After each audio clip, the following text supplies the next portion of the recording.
এখানে ভর্তি হই তখন অ্যাড দেখে অনেক কিছু আশা জাগছিল যে আসলে বাস্তবে কেমন হবে, শিখতে পারবো কিনা, আলেম হতে পারবো কিনা।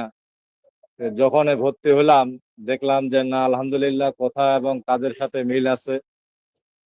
এই প্ল্যাটফর্মে ঢুকে অনেক কিছুই শিখলাম যেগুলো আরবি অর্থ জানতাম না, সাধারণ যেগুলা।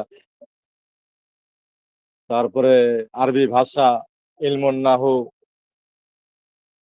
মিজান মুনশাহিদ, সাফাদুল মাসাদির, আলহামদুলিল্লাহ অনেক কিছু আমরা শিখতে পারলাম এই অল্প সময়ের ভিতরে, এবং পরীক্ষাও হলো। যাক, আশা করি, আমি আমার ব্যক্তিগতভাবে বলি যে আমি একটা দোকান করি ফার্মেসির, আমি একজন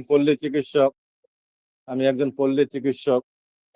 তো সারাদিন কর্মব্যস্ততার মাঝে যখনই রুগী থাকে না তখনই আমি একটা কিতাব বার করে দেখি, যখন আমার রুগী আসে, হ্যাঁ, রুগী আসে তখন আবার বন্ধ করে দেই। এইভাবে সারাদিন আমি ফাঁকে ফাঁকে পড়াগুলো পড়ার চেষ্টা করি, এবং আজ পর্যন্ত আলহামদুলিল্লাহ একটা ক্লাসও মিস হয় নাই। হ্যাঁ, প্রতিটা ক্লাস নিয়মিত ভাবে পড়ছি, এবং রাতে আবার কিছুটা যায় দেখছি।